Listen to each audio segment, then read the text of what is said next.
Shalom! Você está no podcast Exegese e Exposição. Exegese on demand para você. Aqui é o Davidson Bignon. Eu sou mestre em Ciências da Religião, professor de Exegese Bíblica no seminário, pastor congregacional e também publisher editorial. Eu ajudo pastores e líderes cristãos a fazer estudos bíblicos na igreja sem ter problemas com interpretações erradas. Então, se você está pensando em compreender a sua Bíblia com segurança, não deixe de assistir a mais episódios como este aqui. Muito bem, então assine o canal, acione o sininho, curta, comente e também compartilhe. Você poderá me dar uma força me ajudando a ampliar o alcance com os estudos bíblicos de qualidade na internet.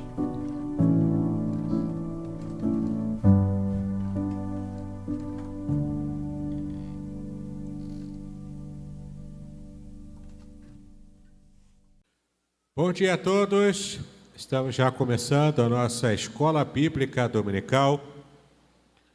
Hoje teremos uma maratona de 3 profetas, mas já estamos encerrando, né? Falta apenas esta aula de hoje e a aula do próximo domingo. Então, domingo que vem, se Deus nos permitir, terminamos todo o panorama do Antigo Testamento. Então, hoje falaremos, como você vê aqui na tela, falaremos sobre Naum, Abacuque e Sofonias. E você vai saber quem são esses profetas. O mais conhecido aqui é Abacuque, mas mesmo assim, os outros profetas vale a pena a gente conhecer. Prometo que será uma aula dinâmica, rápida, eu fiz bastante resumida, porque são 3 profetas, não dá para falar muito sobre cada um deles, né? Mas os profetas têm livros pequenos, os profetas menores são livros pequenos. Então dá para a gente abordar rapidinho, né? Então, Naum, Abacuque e Sofonias, vamos tratar hoje.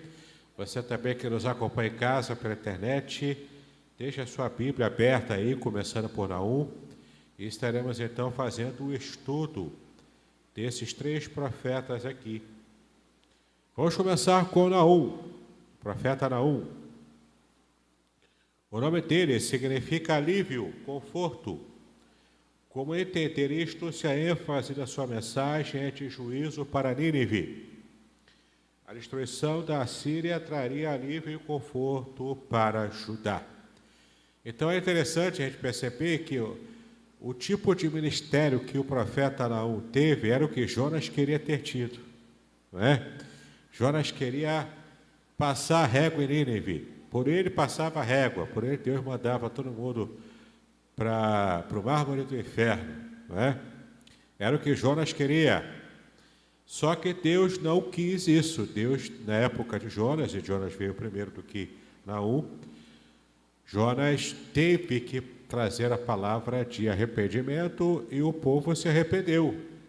Para a alegria de Deus e para a tristeza de Jonas. O povo de Nínive se arrependeu, a cidade inteira se converteu ali a Jeová, e então foi salva do juízo. Só que essa salvação foi temporária.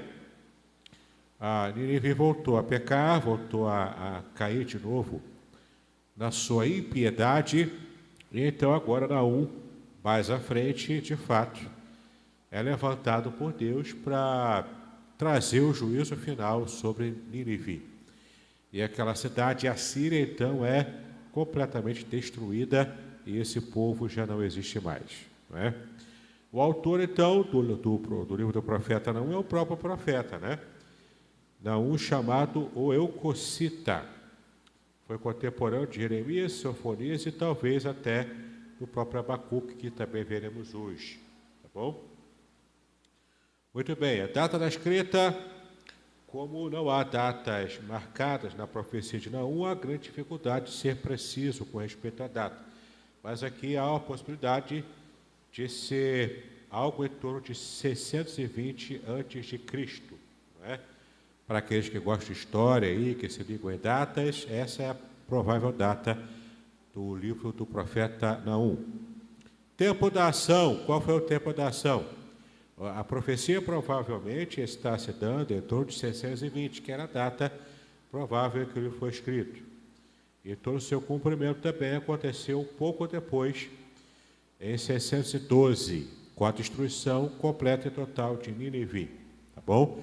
Então, Nínive foi perdoada na época de Jonas por causa do seu arrependimento, mas como o arrependimento durou pouco, apesar de sincero, né, Deus sabia que o arrependimento era sincero, mas durou pouco tempo, e então a destruição veio. O versículo-chave de Naum, capítulo 3, versículo 7. E há de ser que todos os que te virem fugirão de ti e dirão: Nínive está destruída, quem terá compaixão dela? De onde buscarei consoladores para ti? Né? E aqui vem uma lição para a gente: não brinque com o Senhor. Deus é amor? É. Deus tem misericórdia? Tem. É longânimo para esperar você se arrepender? É. Mas mesmo para quem é longânimo, uma hora o ânimo termina. Certo? Longânimo é longo ânimo. Então, mesmo que o ânimo seja longo, uma hora ele vai terminar. Não brinque com fogo. Não brinque com Deus. Deus é fogo consumidor. Além de amor, ele também é justiça. Nínive brincou com isso. E Nínive não existe hoje para contar a história. Nós só sabemos da história dela por causa da Bíblia, porque os profetas registraram isso. Né? Tema do livro de Naum: a revelação da justiça de Deus. Sim, Deus é justo, além de amoroso. Deus foi amoroso quando havia tempo de arrependimento de Nínive. Quando o arrependimento não foi persistente, então chegou a hora do juízo. Tá bom? Conteúdo do livro de Naum. Nínive traz, por meio da Bíblia, a oportunidade de conhecermos dois maravilhosos atributos de Deus. Jonas revelou o Deus amoroso, Deus misericordioso, né? E Naum revelou, então, finalmente, o Deus justo, que vindicou a sua justiça. Naum foi levantado por Deus com uma mensagem clara e objetiva que anunciava o fim de Nínive. E o fez de uma forma tão viva, bela, dinâmica e detalhada que seus ouvintes e nós também, os seus leitores, pareciam estar presenciando os eventos. Tá bom? Então é importante você levar em conta aqui também a severidade de Deus. Quando ele, de fato, diz basta, basta mesmo, então não brinque com Deus, tá bom? Se você não resolveu a sua vida espiritual diante do Senhor, se você não conhece o Senhor ainda, faça isso enquanto há tempo, antes de você partir para a eternidade. Entregue o seu coração ao Senhor Jesus Cristo, e então você vai experimentar o que é ter uma vida reconciliada com Deus. A divisão do livro de Naum. Didaticamente, o livro pode ser dividido em duas partes. A primeira, o Senhor é o justo juiz, no primeiro capítulo. E a segunda parte, o justo juízo do Senhor sobre Nínive, nos capítulos 2 e 3. Tá bom? Então, isso aqui é toda a parte panorâmica, bem en passant, bem rápida, do livro de Naum. Tá bom? O próximo livro é um pouco mais conhecido da gente. Livro de Abacuque. Você pode ver aqui também, na tela, Abacuque. E o que significa Abacuque? Que palavrão, né? Que palavra grande. O que significa Abacuque? Significa abraçar ou abraçado. Ou seja, o profeta é aquele que foi abraçado por Deus e é aquele que também abraça o seu povo diante de uma situação terrível, a situação de juízo que Deus estava enviando pelo cativeiro babilônico. O autor é o próprio profeta também, Abacuque, contemporâneo de Jeremias e Obadias, e também, muito provavelmente, também contemporâneo de Naum, esse que acabamos de ver aqui, o profeta. Né? Data da escrita, aproximadamente 607 a.C. Tempo da ação. Abacuque deve ter presenciado o cerco caldeu contra Judá, e a sua profecia certamente situa-se entre 609 e 605 antes de Cristo, ou talvez no tempo do próprio cerco. Ou seja, Abacuque recebe a revelação de Deus de que Deus estaria resolvendo o problema da corrupção em Israel. Ele recebe essa palavra antes que aconteça o cerco e a chegada da Babilônia contra o reino do sul, Judá. Então Abacuque percebe o que estava acontecendo e ele se coloca diante de Deus na brecha. A gente vai ver um pouquinho aqui sobre a ação de Abacuque naquele período. O versículo-chave é o capítulo 2, versículo 4, que nós conhecemos muito bem. O justo viverá pela sua fé. Tá bom? O justo viverá pela sua fé. Vamos retornar esse versículo um pouco mais à frente. O tema do livro é o outdoor, né? Aquele cartaz enorme que Deus mandou o profeta fazer.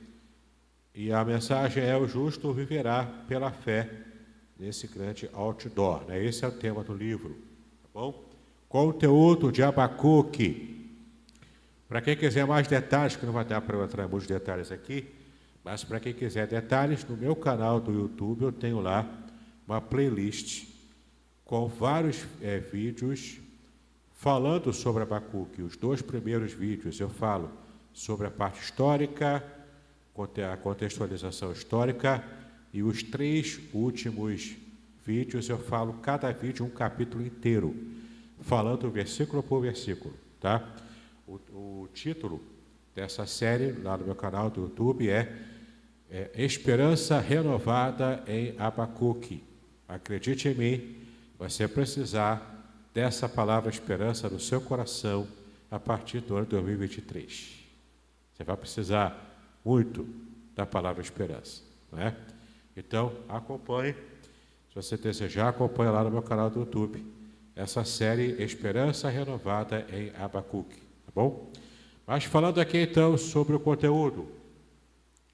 Em meio à corrupção do povo de Judá, que era o povo de Deus, né, o povo de Israel em Judá, o profeta Abacuque ergueu-se orando e dialogando com o Senhor, fazendo perguntas difíceis e esperando respostas. Aqui é importante. Abacuque, o profeta, teve coragem de colocar Deus na parede, entre aspas, e fazer perguntas para Deus que eram perguntas difíceis de se engolir. Qual era o contexto? Judá estava corrompido. Injustiça social, idolatria, pecados feitos, né, de qualquer maneira lá, inclusive sacrifício de criança para Moloque, estava acontecendo ali. E então Abacuque pergunta: mas como é que é isso, Senhor? É teu povo, tu vai deixar isso ficar assim? Ele coloca Deus, né? Ele acha, né, que está fazendo perguntas ali para colocar Deus para dar uma resposta para ele. E ele falou: eu vou esperar a resposta. E então Deus respondeu a primeira vez. Deus falou: sim, fica tranquilo, eu estou sabendo de tudo, estou vendo tudo. Eu já providenciei a solução para as dificuldades da corrupção do meu povo. Qual era a corrupção? Está vindo aí invadir vocês Babilônia, Nabucodonosor, chegando para invadir e vai arrasar com tudo. Abacuque fica então estatelado. Mas como é que pode? Como é que o Senhor vai consertar o seu povo com alguém que é pior do que ele? Como é que o Senhor vai trazer juízo sobre o seu povo, consertar os erros do seu povo, trazendo um povo pagão, um rei idólatra, pior do que a gente? Como é que pode isso? Vou ficar ainda aqui, esperando ainda a nova resposta. Ele esperou a segunda resposta de Deus. E Deus deu a segunda resposta. Deus disse: fica tranquilo, eu estou sob o controle de tudo. Inclusive Babilônia, ela também vai responder a mim na hora certa. Então, Deus está no controle de Judá, Deus está no controle da Babilônia, do universo inteiro, do mundo inteiro. E Abacuque aprendeu isso quando fez perguntas difíceis para Deus. né? Deus respondeu, portanto, as duas vezes, e então, lá no final, a gente vai ver, vamos ler, inclusive, aqui o trechinho que nos interessa, ele faz a famosa oração de Abacuque, uma situação de total desolação e aparente desesperança, tá bom? Muito bem, então, aqui está anotado o que eu já falei aqui, né? Acabei de falar isso aqui agora. Divisão do livro. Abacuque é dividido aqui em 5 partes. A primeira pergunta do profeta, capítulo 1, versículo de 1 a 4. E também a primeira resposta de Deus, do capítulo 1, de 5 a 11. Depois, a segunda pergunta do profeta, do capítulo 1, de 12 a 17. E a segunda resposta de Deus, do capítulo 2 inteiro. Por fim, a famosa oração de Abacuque, no capítulo 3. Tá bom? Que eu vou convidar você para abrir agora. Abacuque, capítulo 3. Nós vamos ler aqui apenas os versículos de 16 a 19. Né? 16 a 19, quando ele ouve a resposta de Deus, Deus falando todo o seu planejamento, do que faria para consertar tanto o seu povo, quanto também depois trazer vingança sobre a Babilônia, porque ninguém mesmo, nem mesmo Nabucodonosor, né, ele pode fazer as atrocidades que fazia e sair incólume. Ninguém sai incólume diante de Deus. Versículo 18, do capítulo 3 de Abacuque. Ouvindo eu, o meu ventre se comoveu, a sua voz tremeram os meus lábios. Entrou a podridão nos meus ossos, e eu estremeci dentro de mim. No dia da angústia descansarei, quando subir contra o povo que invadirá com as suas tropas. Aqui ele se refere a Deus trazendo vingança sobre Babilônia. Versículo 17. Porque ainda que a figueira não floresça, nem haja fruto na vide, ainda que decepcione o produto da oliveira, e os campos não produzam mantimento, ainda que as ovelhas da malhada sejam arrebatadas, e nos currais não haja gado, todavia eu me alegrarei no Senhor, e exultarei no Deus da minha salvação. Versículo 19, o Senhor Deus é a minha rocha, a minha força, e fará os meus pés como os das cervas, e me fará andar sobre as minhas alturas. Tá bom?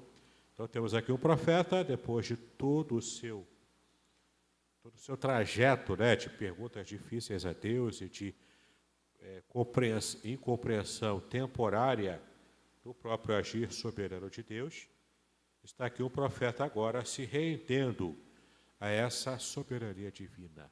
Tá? E quando ele fala aqui que ainda que tudo isso aqui aconteça, que não haja fruto, enfim, né? Aqui ele fala de um total colapso, porque de fato é o que aconteceria no futuro e de fato aconteceu. Quando Babilônia invade, toda a produção da terra, tudo é roubado pela Babilônia. O povo trabalhava, cultivava, mas quem colhia era Babilônia, era Nabucodonosor. Então, de fato, ele descreve aqui uma situação de total desespero ao povo conquistado, ao povo lesado, ao povo roubado. E isso foi feito debaixo do controle de Deus. Todo esse desespero do profeta não demoveu o coração de Deus, porque ele já havia determinado esse plano para colocar o seu povo nos eixos. E, de fato, isso aconteceu. Depois de todo esse processo, 70 anos de cativeiro, o povo de Israel hoje não quer nem saber de qualquer coisa que lembre remotamente idolatria. O povo foi curado desse vírus. O problema de Israel hoje é outro, mas não é mais idolatria. As soluções que Deus dá são soluções definitivas, são reais, permanecem para sempre. Tá?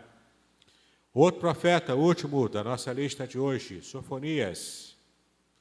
O nome Sofonias quer dizer Jeová guardou, ou Jeová escondeu. Esconder aqui no sentido de guardar, né, de preservar. E em meio às palavras de juízo e condenação, Deus anunciou ter guardado para si um remanescente fiel, que é a porção do povo de Judá, que permaneceu vivo para contar a história, né? E Deus preservou então o seu povo. O autor do livro é o próprio profeta também, Sofonias. Ele era trineto do rei Ezequias, vivendo e ministrando ao tempo do bom rei Josias. Foi contemporâneo de Jeremias e também de Naum.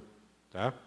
Data da escrita, entre 630 a 625 antes de Cristo. Tempo da ação. Sofonias foi profeta durante o reinado de Josias, que reinou entre 639 a 609 antes de Cristo. Tá bom? Vê se eu estou aqui no slide certo. Estou. Verso-chave, o versículo-chave do livro. Sofonias, capítulo 1, versículo 14. O grande dia do Senhor está perto. Está perto e se apressa muito a voz do dia do Senhor. Amargamente clamará ali o homem poderoso. Então, assim como Joel e outros profetas também, Sofonias também fala e enfatiza o dia do Senhor, que é uma expressão muito comum entre os profetas do Antigo Testamento. O tema, portanto, juízo contra a apostasia. Está perto o dia do Senhor. Para que você possa se localizar, talvez você tenha se esquecido, a palavra apostasia significa abandono da fé. Significa o desvio da fé. Né? Quando você se desvia da fé, no caso aqui é a fé judaica, a fé no Senhor. Quando alguém se desvia, uma cidade inteira, uma nação inteira se desvia da fé, então isso é apostasia. Tá bom? Esse é, portanto, o tema de Sofonias atingindo o mundo inteiro. Conteúdo. Sofonias foi levantado em um dos períodos mais negros da história de Judá. Foi quando estava tudo aparentemente bem, tudo tranquilo, prosperidade, paz, e então Deus sabe do que está lá nas entranhas do seu povo. E ele percebeu que, de fato, o povo estava em corrupção. O povo de Deus estava vivendo corrupção. E por causa disso, Deus quis transformar, então, esse povo. Então, temos aqui uma lista, olha só. Idolatria, adoração a outros deuses. Sincretismo religioso, misturando o culto a Deus com o culto a Baal, o culto a Moloque e a outros deuses pagãos.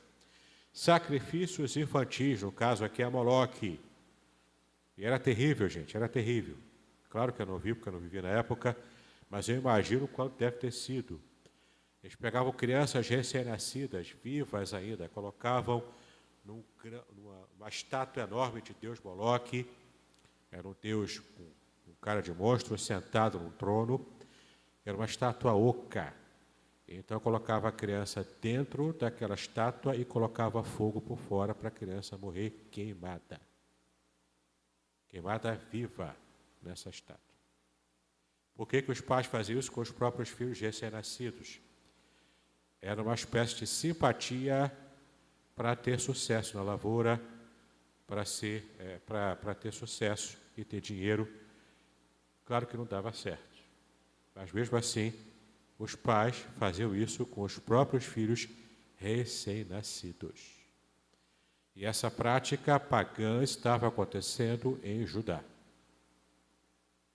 Entendeu? Por isso que Abacuque e os profetas de Deus se levantaram contra.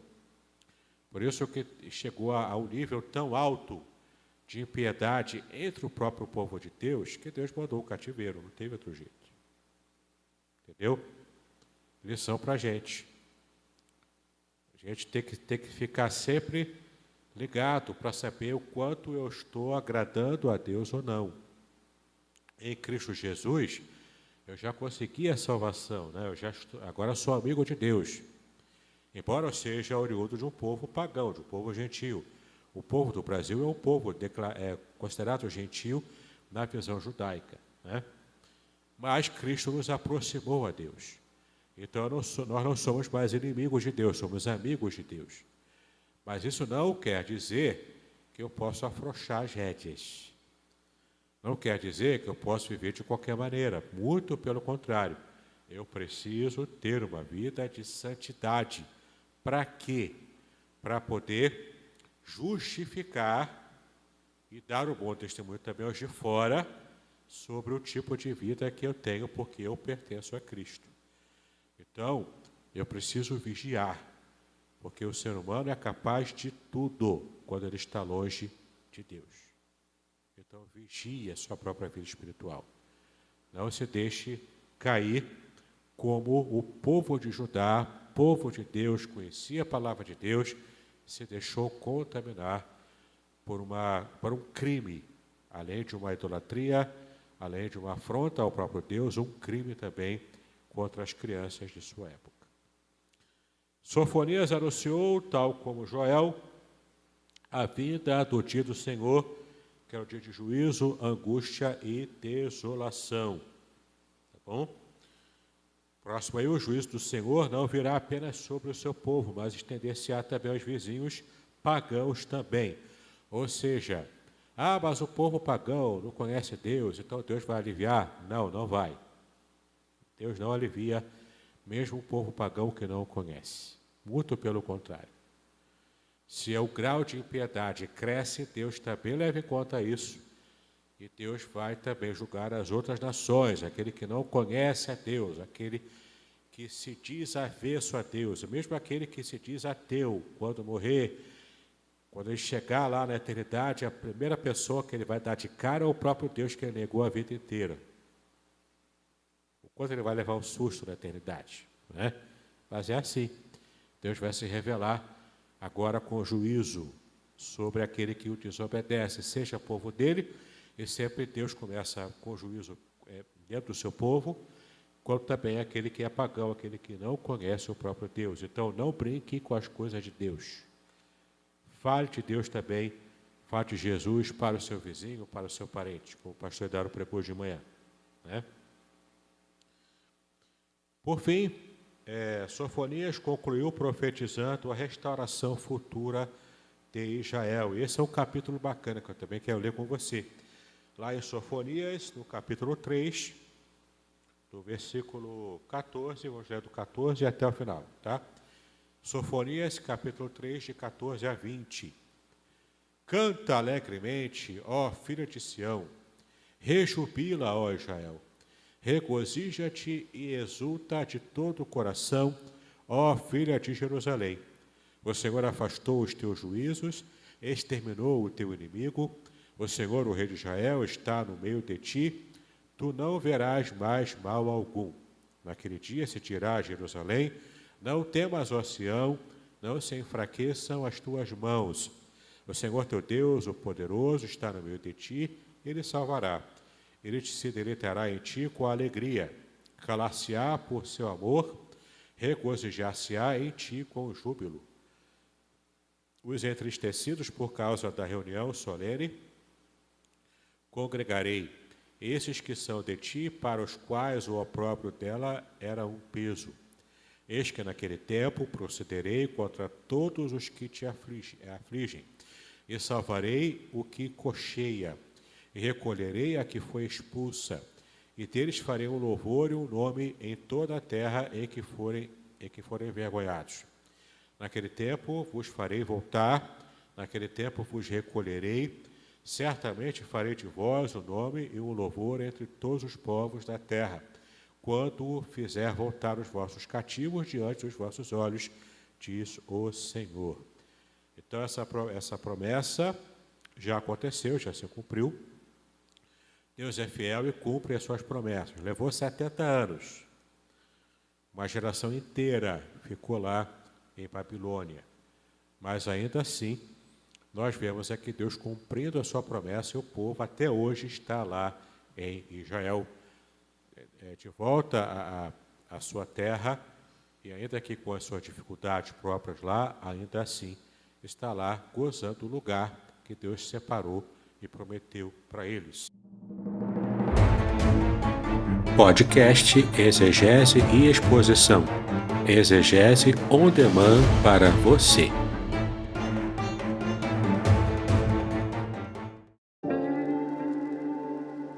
Shalom!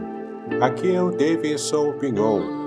Eu ajudo pastores e líderes cristãos a fazer estudos bíblicos na igreja sem ter problemas com interpretações bíblicas erradas. Então, se você está pensando em compreender a sua Bíblia com segurança, não deixe de assistir a mais conteúdos como este aqui neste canal.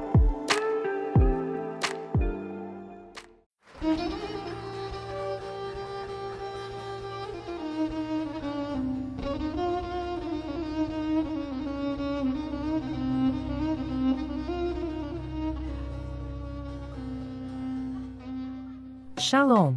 Quero falar sobre o livro Revelações Originais do Salmo 23. Nesta obra, o reverendo Davidson Pignon nos convida a minerar pepitas de ouro escondidas no rico solo do Salmo 23. Todo livro é melhor compreendido em seu idioma original, em sua época original e em seu local original. Estamos distantes dos três no que diz respeito à Bíblia. Assim como o pastor guia as ovelhas, o reverendo tomará pela mão e o guiará em todo o trajeto para entender o Salmo 23 com todas as suas nuances que, infelizmente, se perdem em português.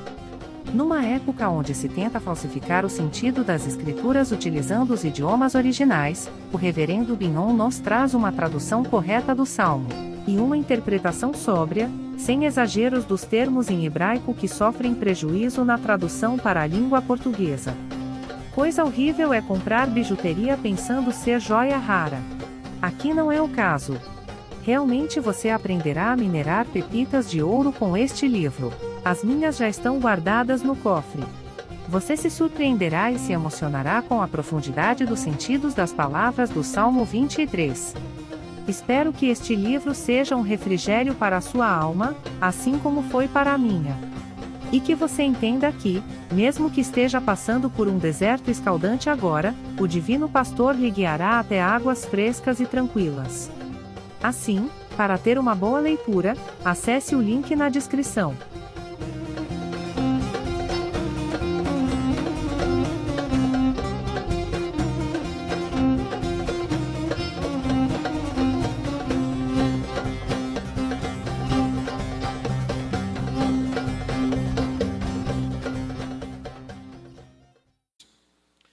Muito bem, então Sofonias termina a sua profecia profetizando aqui a vitória final de Israel após o período de cativeiro.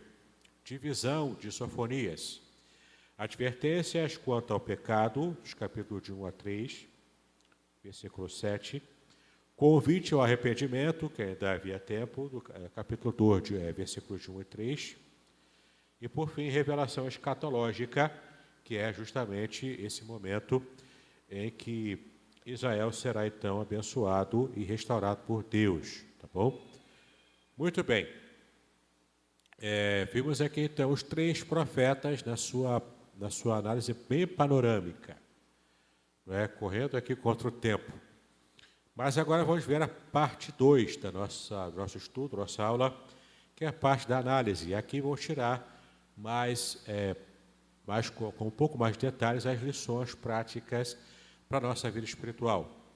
A alegria, primeiro, a alegria e o júbilo de Naum ante a destruição de Nínive não eram apenas fruto da contemplação da derrota de um aterrorizante inimigo, mas, sobretudo, fruto da vitória da santidade do Deus Todo-Poderoso. Aqui está uma questão de perspectiva.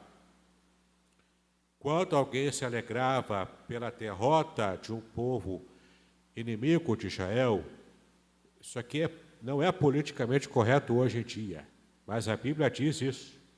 A Bíblia diz que quando o justo se levanta, o povo se alegra. E quando o injusto, o ímpio é abatido, o povo também se alegra com isso, né? Então aqui, Israel estava feliz porque Nínive teve essa questão de perspectiva de que a vontade de Deus, a glória de Deus no final, prevaleceu contra aquele que ficou a vida inteira dedicado à impiedade. Tá? Então, não se iluda também quanto a isso. Essa mensagem de Naum, de que Nínive seria destruída no final, porque ela, de fato, ficou completamente dedicada à impiedade, apesar de ter sido livrada lá atrás com a palavra do profeta Jonas. Isso aqui era motivo, sim, de júbilo. Assim como no Apocalipse, nós também, aqueles que estiverem vivos na época do Apocalipse, gritará com infelicidade, e caiu a grande Babilônia, como aconteceu na própria Babilônia lá atrás no passado, como aconteceu com o Império Romano, quando ele caiu também e deixou de perseguir os cristãos. Isso foi motivo de alegria para servos de Deus, tá? Porque a própria Bíblia diz que os ímpios perecerão. Não há nenhum tipo de pensamento politicamente correto no que diz respeito ao que a Bíblia revela. A Bíblia diz: os ímpios perecerão, os justos permanecerão, como a palmeira. Aí usa lá também as outras imagens, né, mostrando o quanto Deus preserva os justos, tá bom? Segunda lição aqui, ainda dentro de Naum. Ainda que a conversão tivesse vindo sobre Nínive, quando Jonas ali esteve, ela não permaneceu, e cerca de 150 anos depois, chega então esta palavra de juízo, e Nínive de fato é destruída, tá? Naum e Obadias são 2 livros proféticos cujas mensagens exclusivamente dirigem juízo a povos pagãos, tá bom? São 2 profetas aqui que falam internacionalmente, trazendo o juízo de Deus contra esses povos. O juízo sobre os caldeus, anunciado por Abacuque, cumpre-se aproximadamente 70 anos depois, por meio dos medos e persas. Aqui já estamos falando de Abacuque, que é o destaque aqui na profecia do profeta Abacuque. Ainda é Abacuque, no capítulo 2, versículo 4, como nós já lemos aqui, que era o versículo base, né, do livro de Abacuque. Esse versículo foi citado por Paulo em sua doutrina da justificação, quando ele cita: o justo viverá pela sua fé, né? E também é citado por ele em Gálatas, capítulo 3, versículo 11. E também citado pelo autor da carta aos Hebreus, no capítulo 10, versículo 38. Além disso, herança histórica nossa da Reforma Protestante, Lutero também usou esse versículo para fundamentar a sua tese de que o justo viverá pela fé e não pelas obras, ainda que houvesse aqui algum tipo de adaptação, né, do tema, do que de fato Abacuque disse, e também do que Paulo usou, mas Lutero também apresentou esse versículo aqui como base do seu movimento, estopim inicial para o movimento de reforma, tá? Sofonias revela a ira do Senhor contra os pecados de falsas expressões de culto e religiosidade. Sofonias pega pesado aqui com o povo de Deus. Ou seja, é possível que você, o povo de Deus de um modo geral, e cada um de nós, eu também, é possível que a gente esteja na igreja com a aparência de cultuar a Deus, mas com o coração longe dessa sinceridade, desse culto verdadeiro, sincero, apenas cumprindo o protocolo, batendo aqui o cartão para o pastor ver que eu vim para a igreja, mostrando que eu estou aqui, que eu sou pau para toda obra, que eu sou operante, que eu faço isso, que eu faço aquilo. É possível que seja assim, mas que seja só uma casca. E que lá no seu coração você ainda precisa de conversão. Tá? E Sofonias, então, está denunciando isso contra o próprio povo de Deus, o povo de Judá. Sofonias também profetizou a conversão dos gentios e a possibilidade de Deus ser adorado em qualquer lugar, e não somente em Jerusalém, como criam os judeus também, tá? Isso aqui é uma cristalização que houve na própria religião judaica, quando, de fato, os judeus acreditavam que só mesmo do jeito de Israel é que se podia agradar a Deus, e apenas o povo da etnia judia é que podia ser alcançado por Deus, é que podia estar próximo de Deus. Então, o profeta Sofonias também é usado por Deus para mostrar que não é bem assim, que Deus também alcançaria nações, como de fato aconteceu, principalmente com o Evangelho de Cristo. A partir do Evangelho de Cristo, o mundo inteiro é o alvo da mensagem da reconciliação com Deus, e não apenas os judeus, não é? E então nós hoje aqui no Brasil fomos alcançados por causa desse movimento divino para poder romper aquele lacre de pregação apenas em Israel, como ainda era o tipo de pensamento, inclusive, dos próprios discípulos de Cristo, no começo da igreja primitiva, não é? Eles queriam ficar apenas chocados ali em Jerusalém, não queriam sair dali. Então, inclusive, Deus mandou perseguição para que, através dessa perseguição, houvesse dispersão. E nessa dispersão, tornou-se, então, motivo missionário. E fomos alcançados hoje também por essa graça. Tá bom? Muito bem.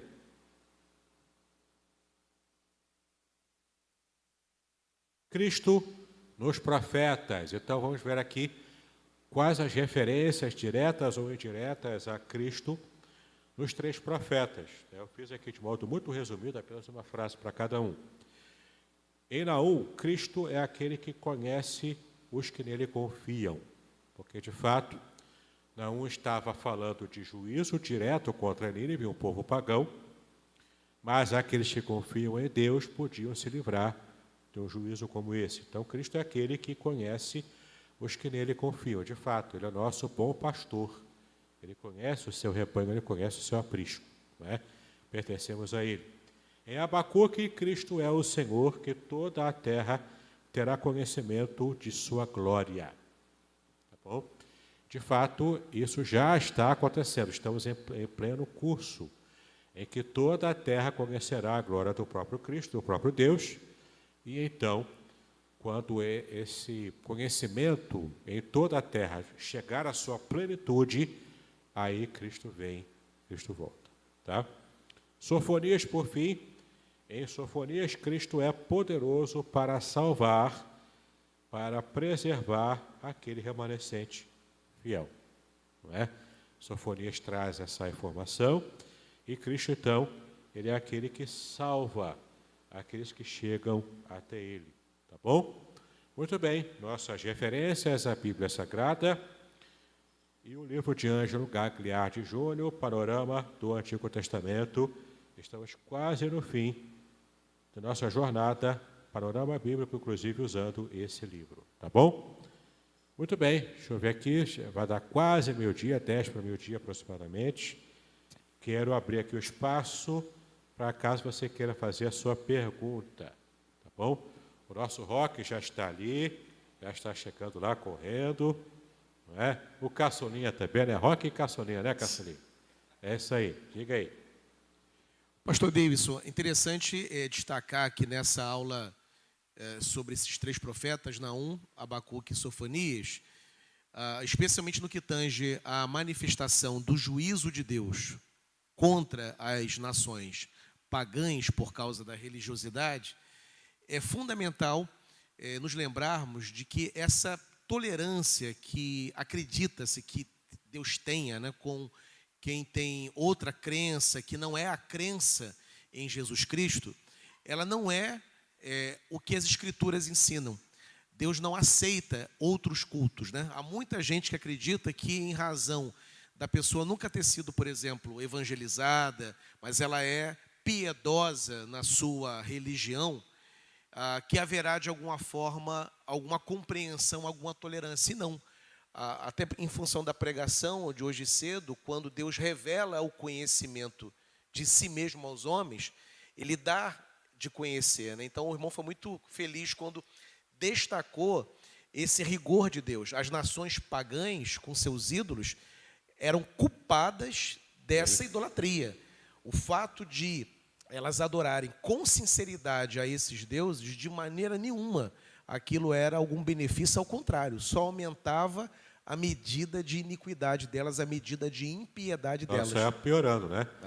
E Deus vai dando corda, entre aspas, né, até chegar ao limite. Quando chegar ao limite, ele puxa a corda, entendeu? Inocente é quem pensa que as nações pagãs são inocentes. Não há inocência nenhuma ali, tá ok? Mais alguma pergunta, colocação? Aqui, o seminarista aqui, ele é pago para falar, então traga aqui para ele. Se não tem o microfone para ele, ele não recebe o salário dele. É? Vai lá, Tavi, diga aí.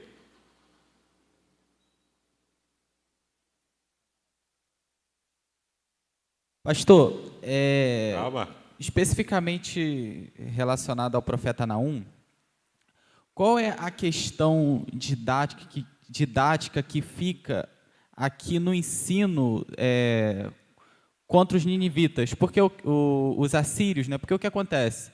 A gente aprende que Jonas prega para uma nação corrupta e Deus dá paz a essa nação, e Deus não faz o mal a essa nação, mas, de qualquer maneira, essa nação é destruída futuramente. Então, Sim.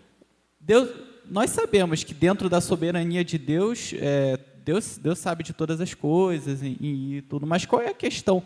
Qual é a lição? Qual é a didática que fica nisso aqui? Porque se Nínive já houvesse sido destruída antes, se Jonas já houvesse profetizado a destruição e de fato tivesse sido destruída, não haveria toda essa necessidade de passar esse tempo e novamente recair o juízo sobre Nínive. Então, por que isso acontece? A geração de Jonas foi perdoada, porque o arrependimento foi sincero. Mas a nação de Nínive, ela foi destruída 150 anos depois. Teve umas 3 gerações aí à frente. Então, a geração de Jonas foi feliz, porque se arrependeu, Deus livrou. Mas a Nínive, 3 nações à frente, 3 gerações à frente, acabou caindo nos mesmos erros de antes da conversão. Então, ali já terminou, não para a geração que foi salva, entendeu? Foi preservada. Mas a geração posterior, que caiu novamente, ali já não havia tempo para a nação de Nínive, entendeu? Porque ela voltou a praticar as mesmas impiedades de antes da conversão. E foi pior, por quê? Porque dessa vez, historicamente, Nínive já tinha recebido, já sabia como devia agradar a Deus, porque historicamente ficou para eles a lição de que eles já sabiam como adorar a Deus de verdade, como abandonar aquela violência, aquele paganismo todo. Mesmo assim, Nínive caiu. Então, não é que Deus vai fazer vista grossa. Deus não faz vista grossa. Ele enxerga o coração, vê sinceridade e age de acordo com essa sinceridade. Quando essa sinceridade termina na geração posterior, aí Deus pesa a mão.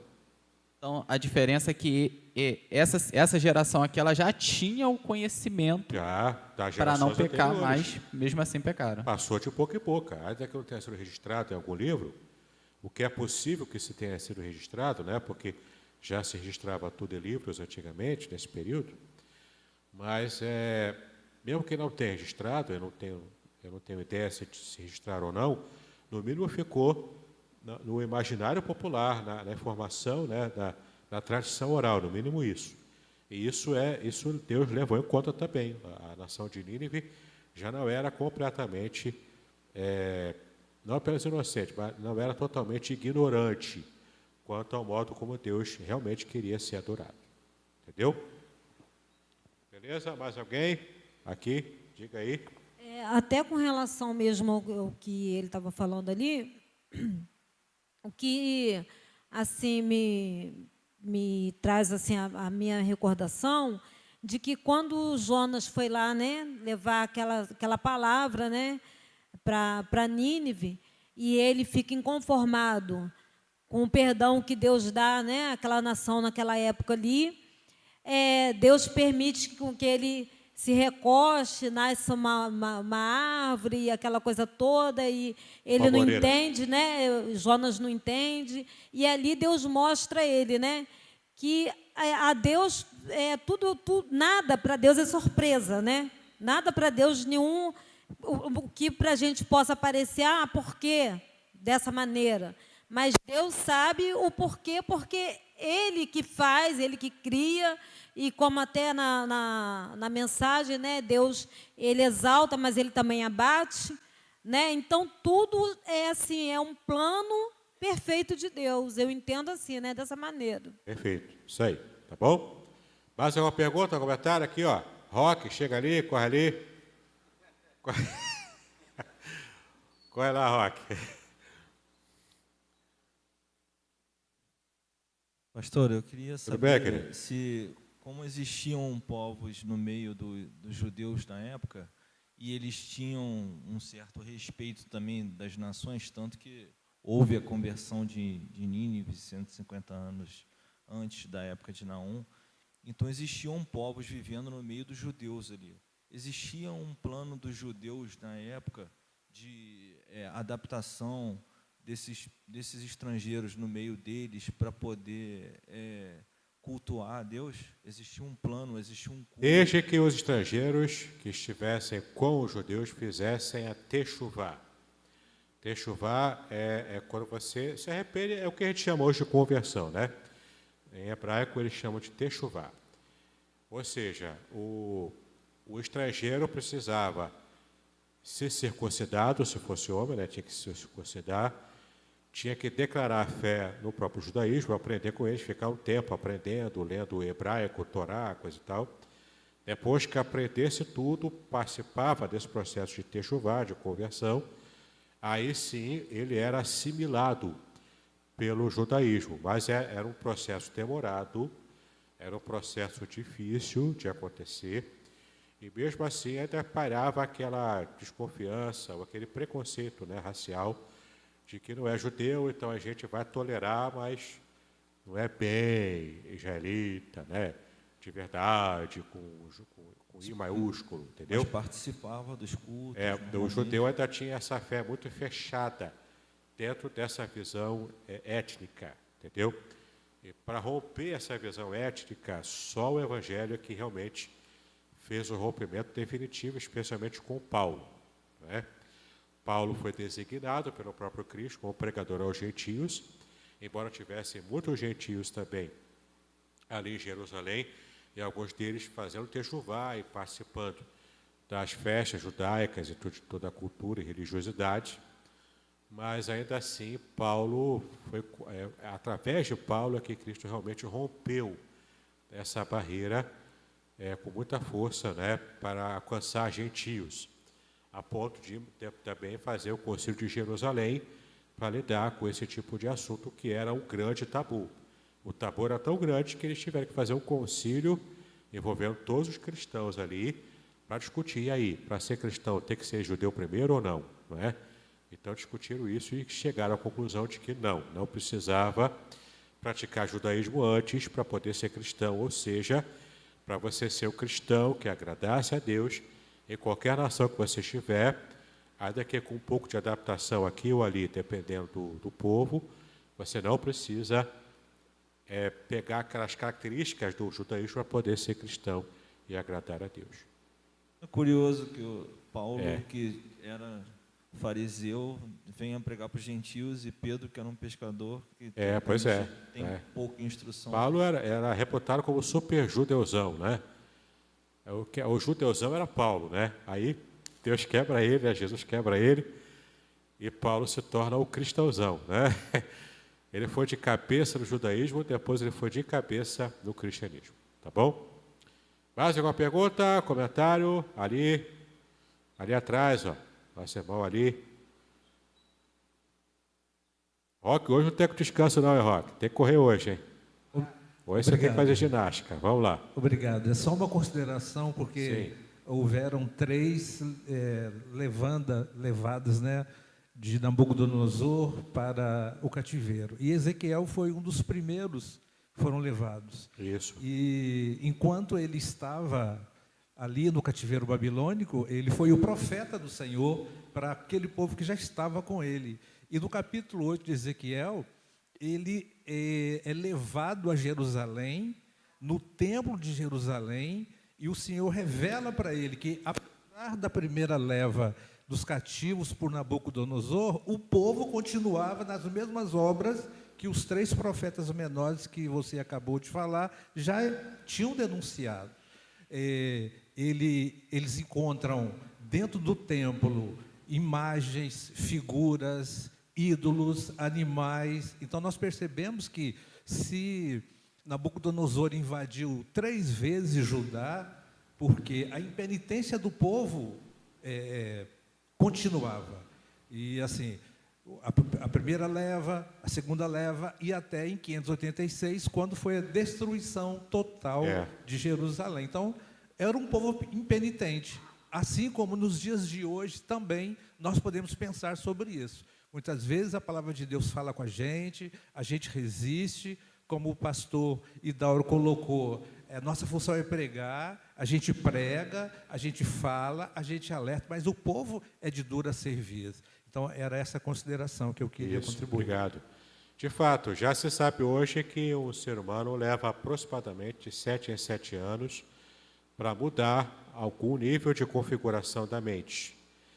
Isso quando o ser humano está crescendo e amadurecendo, né? A ponto de que em 10 anos, 20, 30, o cara já pensa completamente diferente de como pensava antes. Leva tempo para haver mudança de reconfiguração mental. Para uma nação, principalmente, leva muito mais tempo, né? Leva mais do que uma geração. E principalmente naquela época que não era a época da informação. Hoje a informação chega muito rápido para a gente. No mesmo segundo, propriamente, você sabe o que aconteceu, o que acabou de acontecer lá no Japão, né? Mas antigamente não era assim. Então as informações chegavam, mas levava tempo. E é possível que eles não tivessem uma compreensão total das questões do cativeiro para o Reino do Norte, que já havia sido levado pela Síria. Então, ou era uma situação de não compreensão total, ou de compreensão do que estava acontecendo, mas uma letargia espiritual e mental e até emocional, e assim como a mulher de Ló, né, também, apego a todo tipo de situação daquela vida pregressa que você não quer abrir mão, não é? Isso também acontece hoje. O povo hoje sabe que precisa de Jesus, reconhece até intelectualmente isso, deseja lá no íntimo, até ele deseja, mas não tem força para romper com vícios que tem hoje. Sempre coloca na frente a barreira, né? Mas eu vou ter que deixar de beber, mas eu vou ter que deixar de fumar, mas eu vou ter que deixar de fazer a minha fezinha no jogo lá. Então, entendeu? As pessoas colocam isso na frente e, infelizmente, se perdem por estarem apegados a esse tipo de coisa. Tá bom? Muito bem. Se não há perguntas, se não há mais dúvidas, se não há questionamentos, vamos então encerrar a nossa aula de hoje. Espero que tenha sido bênção para você. Se Deus quiser, domingo que vem, vamos fechar então com os 3 últimos profetas. Vamos falar de Ageu, Zacarias e Malaquias. Tá bom? Ageu, Zacarias e Malaquias no próximo domingo.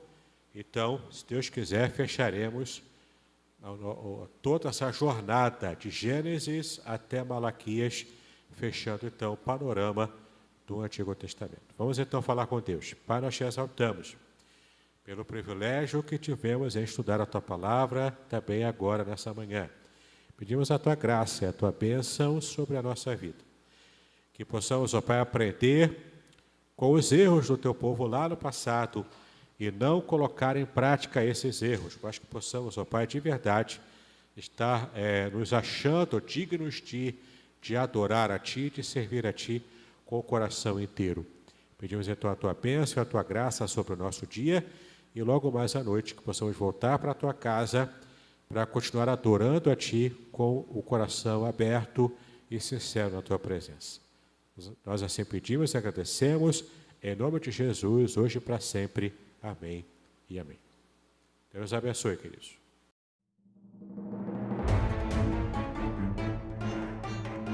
Muito bem, agora o que eu gostaria de ver é a sua participação.